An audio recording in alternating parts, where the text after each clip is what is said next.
مگر اس دوران میں ہینیبال کے وحشی سپاہیوں نے ہزاروں انسانوں کو ہلاک کر دیا تھا اور سینکڑوں مکانوں کو لوٹ کر آگ لگا دی تھی۔ امبر جلے ہوئے لاشوں سے بھرے ہوئے بازاروں میں سے گزرتا ہوا اس کاروان سرائے تک گیا جہاں وہ آ کر ٹھہرا تھا۔ صحرا کے مالک کا سارا سامان ٹوٹ پڑا تھا اور اس کی لاش ایک چبوترے پر خون میں نہائی ہوئی پڑی تھی۔ امبر محل میں واپس آ گیا۔ وہ کماندار اور اس کی بیوی نے امبر کے ساتھ بڑا اچھا سلوک کیا تھا۔ کماندار کے محل کو بھی سپاہیوں نے لوٹ لیا تھا۔ کماندار کو ہلاک کر دیا گیا تھا اور اس کی لاش ایک صندوق کے اوپر پڑی تھی۔ اسے معلوم ہوا کہ کماندار کی بیوی بھی دوسری شہزادیوں اور کنیزوں کے ساتھ محل کی چار دیواری میں قید کر دی گئی ہے۔ امبر کو خوشی ہوئی کہ وہ عورت ہلاک ہونے سے بچ گئی ہے تو وہ اس کی مدد کرنا چاہتا تھا، کیونکہ میمفس میں اس عورت نے امبر کے ساتھ نیک سلوک کیا تھا۔ وہ کماندار کی بیوی کے انسانی برتاؤ کا اسے بدلہ دینا چاہتا تھا، چنانچہ وہ زنانہ محل کی طرف چل پڑا۔ وہ ہینیبال کا خاص آدمی تھا، اسے محل کے پہرے داروں نے بالکل نہ روکا۔ وہ محل کے اندر داخل ہو کر کماندار کی بیوی کو تلاش کرنے لگا۔ آخر وہ اسے درخت کے نیچے بال کھولے اداس بیٹھی مل گئی۔ وہ اس کے قریب گیا تو کماندار کی بیوی نے اس کی طرف حیرانی اور نفرت سے دیکھا۔ تم ہینیبال کے جاسوس تھے، تم نے ہمارے ساتھ دشمنی کی ہے، میں تم سے نفرت کرتی ہوں۔ مصری کماندار کی بیوی امبر کو جاسوس سمجھتی تھی۔ امبر نے اسے بہت سمجھانے کی کوشش کی مگر وہ اپنی رٹ لگاتی گئی اور یہی بار بار کہتی گئی کہ امبر نے فرعون کے ساتھ غداری کی ہے۔ آخر امبر نے کہا، بیگم صاحبہ، میں آپ کے ساتھ اس لیے نہیں آیا کہ آپ مجھے جاسوس ثابت کرنے کی کوشش کریں، میں صرف اس لیے آیا ہوں کہ آپ نے مجھ سے اچھا برتاؤ کیا تھا، میں اس برتاؤ کا بدلہ چکانا چاہتا ہوں، مجھے بتائیے میں آپ کی کیا خدمت کر سکتا ہوں۔ بیگم نے نفرت سے منہ پھیر لیا، مجھے تم سے کچھ نہیں چاہیے، میں غیر ملکی جاسوس اور اپنے دشمن سے کوئی خدمت نہیں لینا چاہتی۔ یہ آپ کی بھول ہے، میں دشمن نہیں ہوں۔ بیگم نے غصے میں آ کر کہا، تم میرے دشمن ہی نہیں، میرے خاوند کے قاتل بھی ہو۔ اگر تم ہینیبال کے لیے جاسوسی نہ کرتے تو آج میرا سہاگ سلامت ہوتا، تم قاتل ہو، یہاں سے چلے جاؤ۔ امبر کو بھی غصہ آ گیا، اس نے کہا، سنو بیگم صاحبہ، میں تمہارا دشمن نہیں ہوں، میں فرعون مصر مہارکا کا دشمن تھا، اس لیے کہ اس خاندان نے میری والدہ ملکہ کو زہر دے کر ہلاک کیا تھا۔ میں مصر کے شاہی خاندان کا فرد ہوں، میں فرعون آتون کا بیٹا ہوں، ملکہ نفریتی میری ماں تھی، فرعون قہرمان نے میری ماں کو زہر دے کر ہلاک کر دیا تھا۔ آج 1000 برس بعد میں نے اس خاندان سے بدلہ لے لیا ہے۔ امبر کی باتوں کو بیگم حیرت سے منہ کھولے سن رہی تھی۔ یہ تم کیا کہہ رہی ہو؟ میں سچ کہہ رہا ہوں بیگم صاحبہ، میں 1000 برس سے زندہ ہوں اور شاید ابھی کئی ہزار برس زندہ رہوں گا۔ بیگم اس کا منہ ہی تکتی رہ گئی اور وہ محل سے باہر نکل آیا۔ ہینیبال نے فرعون کی حکومت کو ختم کر کے اپنی حکومت قائم کر لی اور خود تخت پر بیٹھ گیا۔ اس نے امبر کو وزیر دربار مقرر کر دیا۔ یہ ایک بہت بڑا اعزاز اور عزت تھی جو امبر کو ملی، اس کی توقع سردار کو بھی نہیں تھی۔ اوپر سے تو اس نے امبر کو مبارکباد دی لیکن دل ہی دل میں وہ حسد سے جل گیا۔ حقیقت یہ تھی کہ ہینیبال کا وہ خود وزیر دربار بننا چاہتا تھا، اس کی بہت بڑی شکست ہوئی تھی۔ اسے معلوم تھا کہ ہینیبال اب اپنے فیصلے کو بدل نہیں سکتا، ایک بار جو وہ فیصلہ کر دے تو اس پر ڈٹ جایا کرتا ہے۔ سردار نے بھی دل میں ایک فیصلہ کر لیا۔ اس نے سوچا کہ وہ اگر ساری زندگی بھی کوشش کرتا رہا تو اب وزیر دربار کبھی نہیں بن سکتا۔ اس کی ایک ہی صورت ہے کہ کسی طرح امبر کو راستے سے صاف کر دیا جائے، اس کے بعد وہ ہینیبال کا وزیر بن سکتا ہے۔ امبر کو ہلاک کرنا اس کے لیے کوئی مشکل بات نہ تھی، مصیبت صرف یہی تھی کہ امبر کو ہینیبال بہت پسند کرنے لگا تھا۔ وہ دربار میں اس کو اپنے ساتھ بٹھاتا تھا، حکومت کے بارے میں ہر بات میں اس سے مشورہ لیتا تھا۔ امبر نے بھی اپنی خوددار لیاقت اور جرت کی وجہ سے ہینیبال کے دل میں گھر کر لیا تھا۔ وہ شاہی محل میں بڑے ٹھاٹ سے رہتا تھا اور شاہی رتھ پر سواری کرتا تھا۔ سردار نے سوچا کہ کیوں نہ ہینیبال کے دل میں امبر کے خلاف نفرت پیدا کر دی جائے تاکہ بادشاہ اپنے طور پر ہی امبر کو عہدے سے ہٹا کر جلا وطن کر دے۔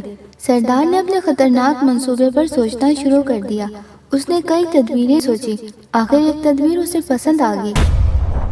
اس کے لیے سردار نے دربار کی سب سے خوبصورت اور بادشاہ ہینیبال کی منظور نظر کنیز ہائمہ کو اپنے محل میں بلایا۔ ہائمہ ملک نوبیا کی رہنے والی تھی اور اس کی پیدائش ملکہ نوبیا کے محل میں ہوئی تھی۔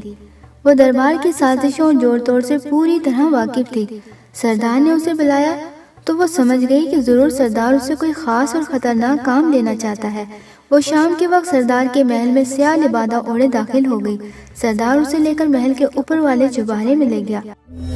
حائمہ نے لبادہ اتار کر رکھتے ہوئے کہا، سردار آپ نے اس کنیز کو کیسے یاد کیا؟ سردار نے کھڑکیوں کا پردہ گرا کر کہا، حائمہ تم بادشاہی کی منظور نظر کنیز نہیں ہو، بلکہ میں بھی تمہاری بہت عزت کرتا ہوں، صرف اس لیے کہ تم ایک عقل مند اور دلیر عورت ہو۔ تمہیں معلوم ہے کہ میں نے شروع میں ہر مشکل کام میں تمہارا ساتھ دیا تھا۔ تم نے مجھ سے جس قسم کی بھی مدد مانگی میں نے وہ تمہیں دی۔ اب وقت آیا ہے کہ تم میرے لیے ایک کام کرو۔ حائمہ نے کہا، کنیز کو حکم دیجیے۔ کام بڑا رازداری کا ہے، میں ہر قسم کی خدمت کے لیے حاضر ہوں میرے آقا۔ آپ کے مجھ پہ اتنے احسان ہیں کہ میں اگر ساری عمر بھی آپ کی خدمت کرتی رہوں تو وہ نہیں اتر سکتے۔ آپ حکم کر کے تو دیکھیے۔ سردار نے حائمہ سے کہا، کوئی ایسی تدبیر کرے کہ عنبر وزیر دربار بادشاہ ہینیبال کی نظروں سے گر جائے، بلکہ وہ اسے مصر سے جلا وطن بھی کر دے۔ حائمہ کہا لگا کر ہنس پڑی، میرے آقا بھلا یہ کام بھی کوئی مشکل ہے؟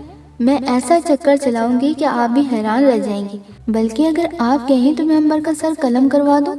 نہیں، ابھی اس کی ضرورت نہیں ہے، میں صرف یہ چاہتا ہوں کہ اسے جلا وطن کر دیا جائے۔ ایسے ہی ہوگا حضور۔ اس کے بعد حائمہ چلی گئی اور اس نے اپنی سازش پر عمل کرنا شروع کر دیا۔ بادشاہ ہینیبال کو فرعون کے محل سے سرخ موتیاں کا ایک بہت بڑا قیمتی ہار ملا تھا، جو اس نے اپنی چہیتی ملکہ کو تحفے میں دے دیا تھا۔ ہینیبال کو یہ ہار بہت پسند تھا اور وہ اسے ہمیشہ ملکہ کے گلے میں دیکھنا پسند کرتا تھا۔ ملکہ ہمیشہ اسے اپنے گلے میں پہنے رکھتی تھی، صرف رات کو سونے کے وقت وہ اسے اتار کر ایک صندوق میں بند کر دیتی تھی۔ حائمہ ملکہ کی خاص کنیز تھی، وہ ملکہ کو غسل کرواتی اور اس کا لباس تبدیل کرواتی تھی۔ ملکہ کو حائمہ پر بہت اعتبار تھا۔ حائمہ کے مکار ذہن نے عنبر کے خلاف ایک تدبیر سوچی اور اس کے مطابق ایک رات وہ ملکہ کی خوابگاہ میں گئی۔ ملکہ سونے کی تیاریاں کر رہی تھی کہ حائمہ نے ملکہ کے سیاہ بالوں میں کنگھی کی، چہرے پر اپٹن ملا، اس کا شاہی لباس سنبھال کر رکھا، اسے رات کا لباس پہنایا۔ ملکہ نے گلے میں سے ہار اتار کر کہا، حائمہ اسے سنبھال کر رکھ دو، جو حکم ملکہ عالم۔ حائمہ نے سرخ موتیوں کا قیمتی ہار ملکہ کے ہاتھ سے لے کر اس کے سامنے صندوق میں بند کر دیا۔ ملکہ مسہری پر لیٹ گئی۔ حائمہ نے ساز پر ایک گیت چھیڑ دیا، اتنے میں بارادری میں نیلے آسمان پر چاند نکل آیا۔ ملکہ نے چاند کو دیکھا تو کہا، میری مسہری بارادری میں لگا دو حائمہ، میں چاندنی رات میں سونا چاہتی ہوں، جو حکم ملکہ عالیہ۔ اور حائمہ نے کنیزوں کو بلا کر ملکہ کی مسہری بارادری میں لگوا دی۔ تھوڑی دیر وہ ملکہ کے پاس بیٹھی اسے میٹھے میٹھے گیت سناتی رہی۔ جب اس نے دیکھا کہ ملکہ سو گئی ہے تو دبے پاؤں اٹھ کر باہر آ گئی۔ اس نے صندوق کے پاس کھڑے ہو کر ایک بار پھر پلٹ کر اطمینان کیا کہ ملکہ سو رہی ہے، پھر وہ صندوق پر جھکی۔ پلک جھپکنے میں صندوق کھول کر سرخ موتیوں کا ہار نکال کر جیب میں ڈالا اور صندوق بند کر کے کمرے سے باہر نکل آئی۔ اس کے خطرناک منصوبے کا پہلا حصہ مکمل ہو گیا تھا۔ رات کے وقت وہ گھوڑے پر سوار ہو کر سیدھے عنبر کے محل میں پہنچی۔ وہ پچھلے خفیہ دروازے سے اس کی خوابگاہ میں داخل ہوئی۔ عنبر ابھی تک دربار سے واپس نہیں آیا تھا۔ حائمہ کے لیے بڑا سنہری موقع تھا۔ اس نے عنبر کی مسہری کی چادر اٹھائی اور اس کے نیچے موتیوں کا ہار چھپا دیا۔ اس کام سے فارغ ہو کر وہ بڑی تیزی سے خوابگاہ سے باہر نکل آئی۔ خفیہ دروازے سے نکل کر وہ گھوڑے پر سوار ہوئی اور واپس ملکہ کے محل میں آ گئی۔ اسے کسی نے آتے جاتے نہ دیکھا تھا۔ اس کا سارا منصوبہ کامیاب ہو گیا تھا۔ اب صرف یہی کسر باقی تھی کہ صبح اٹھ کر ملکہ نے ہار تلاش کرنا تھا اور حائمہ نے اس سے یہ کہنا تھا کہ تمام درباریوں کے گھروں کی تلاشی لی جائے، کیونکہ تمام درباری اس ہار کو پسند کرتے تھے۔ وہ بڑے آرام سے سو گئی۔ وہ اپنے کام پر بہت خوش تھی۔ صبح ہی وہ اٹھ کر ملکہ کی خوابگاہ میں پہنچ گئی۔ ملکہ ابھی بھی سو کر اٹھی تھی اور غسل سے فارغ ہو کر لباس تبدیل کرنے والی تھی۔